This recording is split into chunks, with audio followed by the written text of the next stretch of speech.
So I'm in Edgeworth Johnstone's studio, come bedroom, and I'm going to be talking to him about a work that is currently in progress. So Paul, this is the painting. Yeah. The first thing that strikes me about it is what appears to be a male figure in the foreground. Yeah. We have a bull, I think it is, top right. Not all that good on animals, but I think it's a bull. And a motif that's very common in your work is a bird with open beak. And down here there's another face and some feet. But the feet appear to be coming out of the bird. That's right, yeah. So that's correct? Yeah, this will be a dog. This will end up being a dog. At least I think it will. So am I wrong about it being a bull? Yes, yeah. Was it never intended to be a bull? No. It does look rather bull-like. Yeah. The bulldog, perhaps. Bulldog. Yeah, no. Okay, so that's going to be a dog? That's what I'm thinking right now, yeah, it will be a dog, yeah. Any particular reason? No, it was a form that came up while I was painting, and it looked like a dog. And initially, this figure in the front here was holding a bird cage. And I changed my idea about the bird cage, and I just thought it would So this is the bird cage here? Yeah, that's what's remaining of the bird cage. Right. Which I've started to paint over. And I'm not sure why I decided to do a dog, but you know, the way my paintings go, I don't really know what I'm doing a lot of the time until I finish up at the end, and I try and make something at the last minute, try and make a finished composition. So it might end up being a bull, it could end up being anything at this stage. It could be a bird, but at the moment it's a dog. So from what you're telling me, basically you kind of make things up as you go along, you change things, you don't know what's happening, the whole thing is a bit of what one might call an exploration. Yeah, my paintings start from abstract marks usually, and then figurative things will appear in no particular order. And so when you're looking at a painting now which is half done, it will have things that have just come to mind, and it's composition-wise all very unpredictable and all very unintentional at this stage. And I'll only really try and get everything together into one piece in the last, 5% of what I'm doing usually.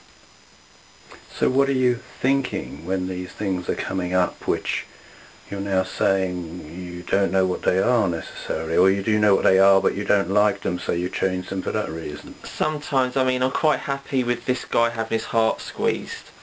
Hang on, can we just go in on that? Yeah, sure. Because to me it looks a little bit like kind of the bullcock from a lavatory cistern, or a wine bottle, or a vase or something. Doesn't look like a heart at all. No. Is it going to look more like a heart? I don't know. Not sure if I'll change that at all. I quite like it as it is. So it's a symbolic heart, or what? Yeah. It could be more realistic, but I don't think I'm gonna do anything about that. I think I'll probably just leave that as it is. So that's one thing I'm quite happy with, the feeling of it and the look of it. There's some things in there which I quite like the look of, but they might not last, and there's some things, everything's at a different stage in the painting. Okay, could you tell me which things are more evolved, and which you think might stay, and which things are still very much in progress, or you think might disappear? Perhaps you could indicate those. This man's face is going to stay. That's not going to change. I don't think the heart's going to change. Those fingers I don't think are going to change. I like those. Yeah. The general yellowness I think I'm going to keep, because I had it all blue and I changed it all. So the general colour scheme's not going to change. So that where your hand is at the moment, that was blue? Yeah, all this was right. blue. What sort of blue was that? It was a light blue. You can just see here, that was the blue it was. And there's a bit here. Is this what you're talking about? Yeah, that okay. was all. So that was blue, and it's changed to this kind of, actually slightly sickly, would you say, yellow? Yeah, I think so. Is there a reason for that? No, other than I just like the look of it. Yeah, it kind of gives it a slightly eerie tone in a way. Yeah. It doesn't seem completely healthy.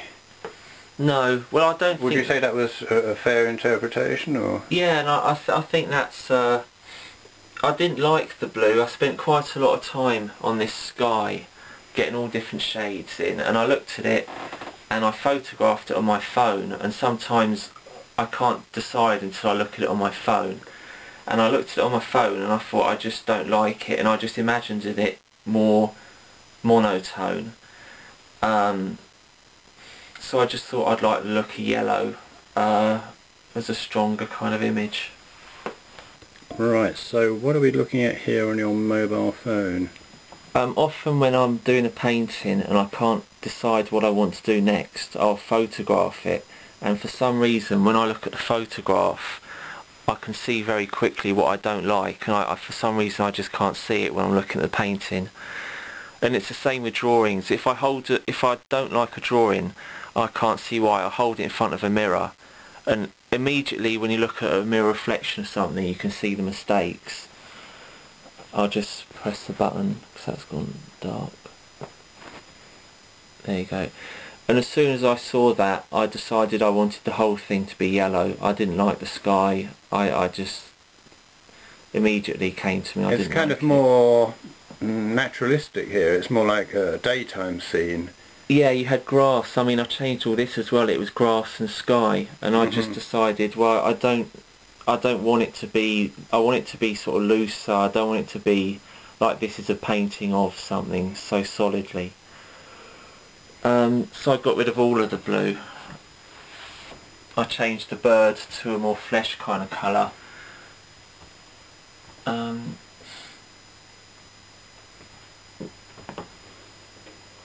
Which again isn't it isn't too far from being yellow.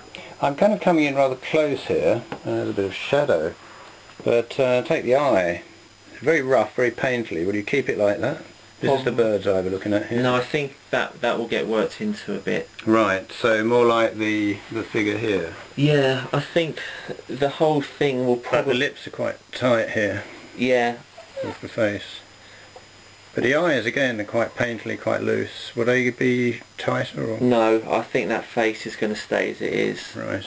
I like... I tend to tighten up and then destroy things a bit and leave it somewhere in between at the end. So how about this face then? That's going to be a bit more work, but fundamentally it's going to be that kind of thing, I think. Yeah. Right, so here we have the bird with the open beak, and as I've mentioned, birds feature a lot in your work. Why is that? I'm quite mesmerised by animals in general, but particularly birds, maybe because they can fly. Would you like to fly? I'd love to fly. I mean, it's one of the things... Unaided? Yeah, Not in a plane? Do you like flying in planes? I'm not bothered about flying in planes, really. You just want wings to fly? Ideally, yeah. Why? I just think it's such an amazing thing to think that anything can do. It's a thing you can't do as a human that I think the animals, or at least the birds, have over us. So why the open beak? Just as a reaction, things tend to be open-mouthed, whether it's laughing or crying or whatever, just a reaction to what's happening around it. Okay, so you mentioned animals, and you've talked to me before about animals, and do you actually prefer them to humans, or what? I wouldn't say prefer them to humans, but I think just looking at animals you can reflect on really how silly humans can be and how worked up they can be about just complete nonsense, things that aren't important, things that are our own failings and our own problems that we make for ourselves. When animals appear to have such a simple, harmonious life, and we're getting upset about just complete nonsense, I think it's a good thing to put the two together. And I think that may be why I do so much in my art. It tends to be a person with an animal next to them to just sort of give a balance to the whole thing. Right, so overall, Yeah. at this stage, I mean, how long have you been working on it for? I think there's probably 3 full days on that so far, 3 8-hour days. Right, that seems to me to be quite slow for you, because you could do, sometimes you've done 5 paintings in an afternoon, haven't you? Yeah, like I did one this size called Beach Crowd in 2 days. And yeah, I can knock out work very quick, but this one I just reworked it, so it's just taken. Why are you reworking it? I mean, are you saying that before you could put something down and you'd be happy with it? Are you now putting down the same thing or the same type of thing and not being happy with it, or are you putting down something and it's not up to the kind of standard it was previously, so you're going to have to go on and do it? What's the reason for the reworking? I think it's because I'm trying to do a different kind of painting than I am usually. I don't know, I just get different ideas for different paintings. Some come across very quick, but this one I've got more of an idea in my head about the kind of painting I want it to be. I've seen some Chagall paintings I really like, and I've seen some Miro paintings I really like, and I'm constantly thinking about them, and for some reason it's just slowing me down quite a lot. So what you're saying is you're having to work on it more because you're actually becoming more ambitious. Yeah, well, I've got a more solid idea in my head about what I want it to be for this one. Whereas earlier you didn't, so you're more fluid and you let it come out. And this now you're trying to control and direct it more.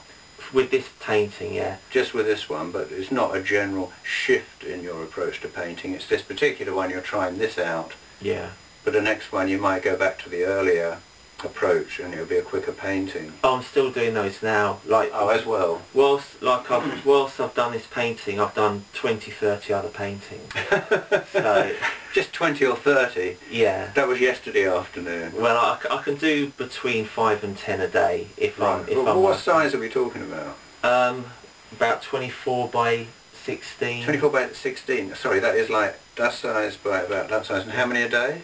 I can do between 5 and 10 a day. 5 and 10 of those a day. Acrylic, yeah. Right, that's absolutely astonishing. But of course we do have to, you know, take into account the old adage, like, not an hour, no. It's 50 years and an hour. Oh yeah, yeah.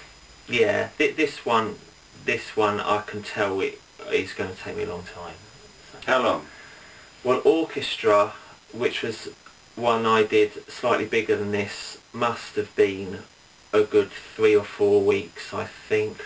What, solid? Yeah, if you not doing stuff in between, in the middle, but just solid on this, if you add it all up? Yeah, if you add it all up. But you wouldn't work solid, you do that stuff in and come back? Orchestra took months, probably 6-7 months. And how big is that? 6 foot, is it? 6 by 5. 6 by 5, and this okay. is 6 by 4, I think. Right.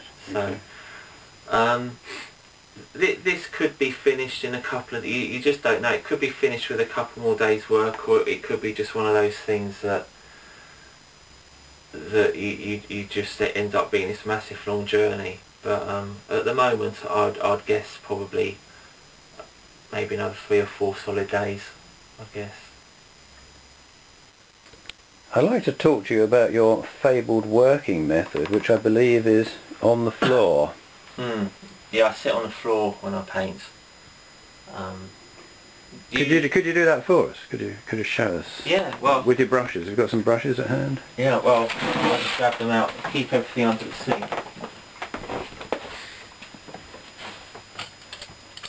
And I'll get a few rags. This has still got some white spirit in it. And I wouldn't be wearing... So that's your bathroom through there, is it? Yeah. And this is your bedroom as well? Yeah, this is where we live and everything. Usually... We being you and Shelley, your wife? My wife, yeah. So that's your... Actually, this white thing up behind is your mattress. Yeah, the mattress is... When we sleep, we have to pull the mattress down on the floor. Which that's down there, yeah. Which is covered with paint. Yeah, because during the day, when we get out of bed, we lift up the mattress, and then paintings go here. Paintings also go in the bath, and paintings go on the floor during the day. So what I would do is just go down here, I've got a couple of books here. I usually have YouTube on, playing a documentary maybe about, I don't know, Picasso or someone. So get a book, so should we have a book down there just to give it cover? Yeah, I usually have 4 or 5. Well, a couple will do the trick. Where are the books? They're just behind you. I need behind me? Where's behind me? I'll show you. Behind me. Okay.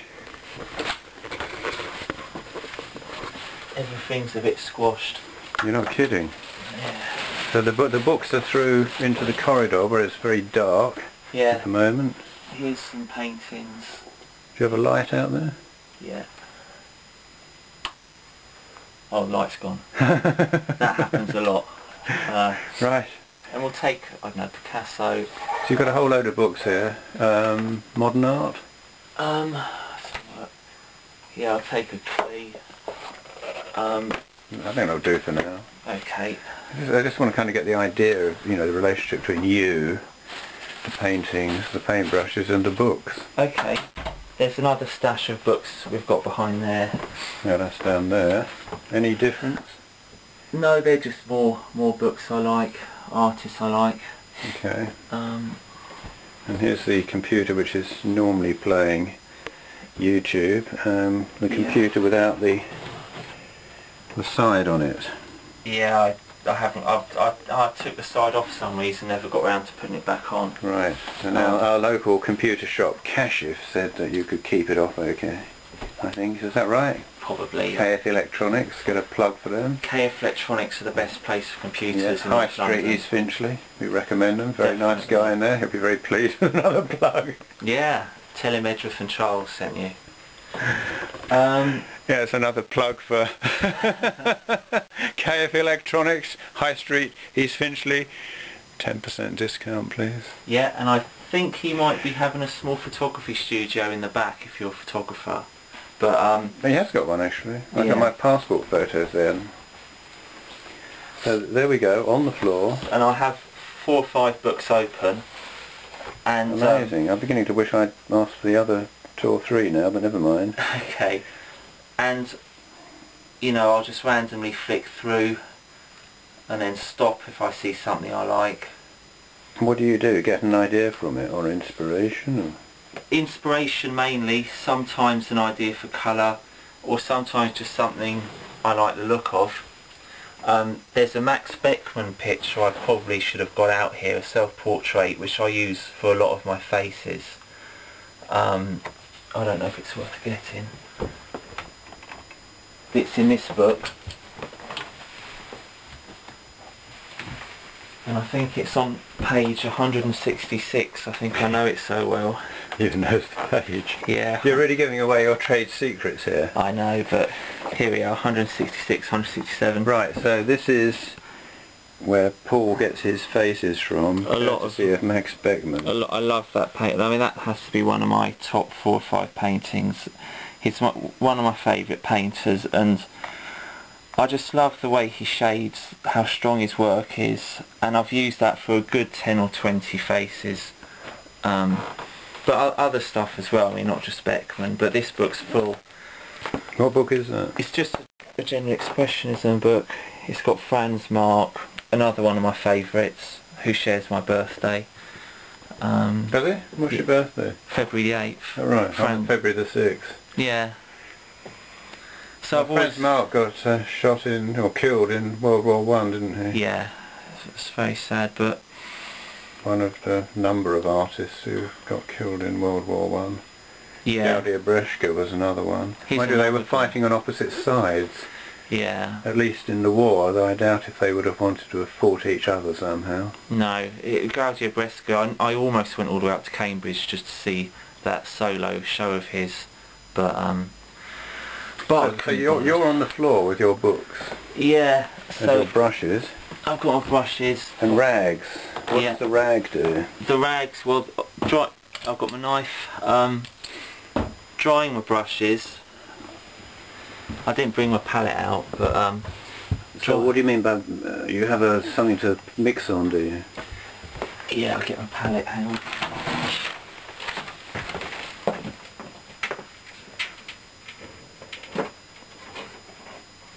I don't have any linseed oil, I just use white spirit. White spirit? Terps. Right. Hang on. It's one of the two. White spirit? I bet Yeah. he uses white spirit. I bet he does. You can't use white spirit to paint with. Yeah, it's called Artist White Spirit. It don't matter. They You've got to use sell it- terps. They sell it in Casa. Yeah, but it's for cleaning brushes. Oh, Not okay. painting with. I use it for painting. Crikey. Just can't get the staff nowadays. Yeah. This is a palette which is pretty You know the much... German expressionists used to use petrol. No, I didn't. Yeah. Okay. Ernst Ludwig Kirchner and co. They thinned paint with petrol. They experimented in various ways. I wouldn't recommend petrol. It's No. kind of dangerous. Yeah, I So mean... there you are. You're on the floor. Yeah. You've got all your stuff around you, the books, Yeah. and this is it. Yeah, and I just paint. Obviously I'll stand up for those bits or use a chair, but for my average size painting, which usually doesn't go above here, I'll just sit down for the whole thing. Okay, I have it either on the floor or propped up against the bed. And yeah, that's how I work, and I've got YouTube on. Right, I'm going to see if I can get a bird's eye view here. That's a rotating chair. Yeah. That's Okay. the lampshade. Yeah. Just Okay. Shelley's hat. That's Shelley's current painting there. That's that one over there. She's got slip discs in her back, so she has to be careful. So we've got this kind of easel, which means she can paint without her back getting too much pain. She used to paint on the floor, but her back won't take it, so I've got reign of the floor now. Right. And without actually painting, because you just go through the motions of how you... Yeah, again, I should have my paint. I usually have all my primaries, a black and a white, and usually I have two blues, a light blue and a dark blue, and occasionally a yellow ochre.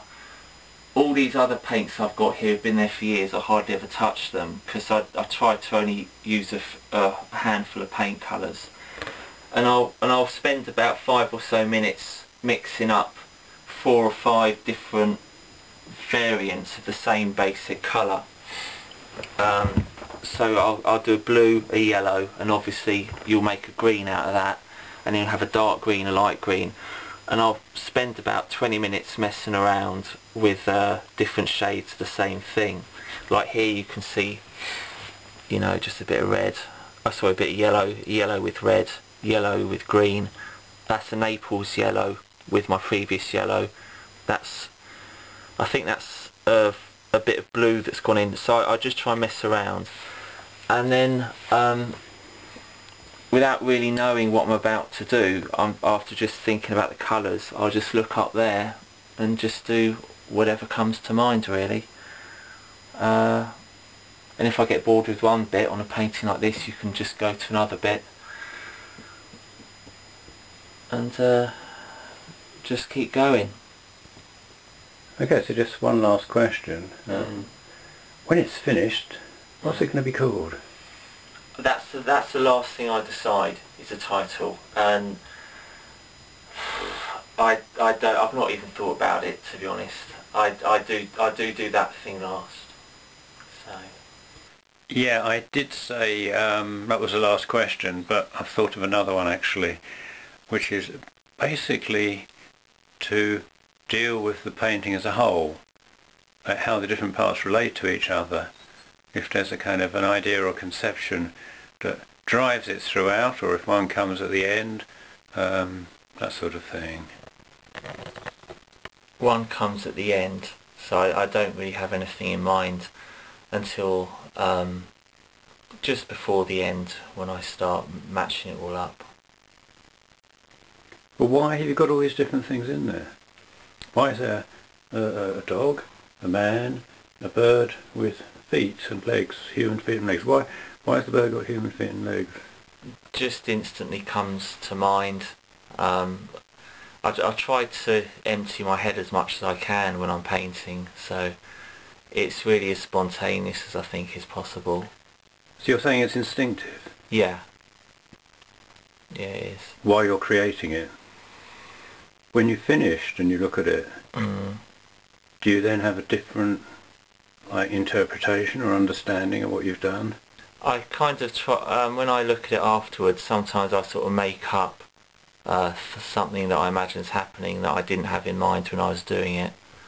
And then then at that stage I might consciously change it with a thought in mind. Well, I haven't got to that stage with this painting yet, but that often happens. So could you give an example from another painting of how something like that's happened? What's been in the painting and how you've seen it differently? Yeah, I did one called Rabbit Holes, which I made some marks with, I think, a rag, and one happened to look like a face of a rabbit, and it was red, and the rabbit's face looked very strained. And after that, I thought it would look pretty. I don't know. I did a sort of a nice child-like flower next to it, and had that next to the rabbit being gassed. And that's something that came to me afterwards, and I did all the rabbit holes deliberately. I knew what I wanted at that stage. Okay, so we're going to have to wait then to see what this one is about. Yeah, I mean that's the thing. Even I don't really know what it will look like, but I think it will look similar to what it looks like now, at least. Okay, thanks very much. Thank you.